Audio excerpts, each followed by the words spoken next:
want to start something off on YouTube, and I don't know what everybody else does, but I more or less take the same alcohol on every camp.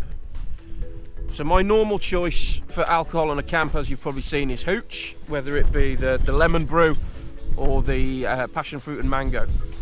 Sometimes it's the red wine, but I'm interested to hear what some of you guys take.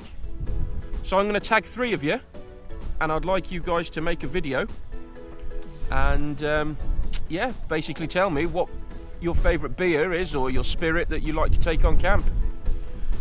So first off, I would like to tag you, Lee from Burton Outdoors.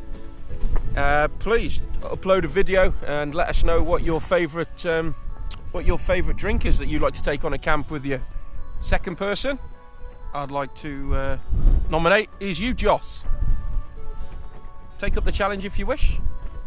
Just let me know what beer or spirit, lager, cider, regarde, what you normally take on a camp with you. And third person I'd like to nominate is you, Paul Messner. So guys, take up the challenge. There's you, Lee, Joss, and you, Paul. Thank you very much, guys. Upload within 2 weeks, gentlemen. All right. Catch you all later.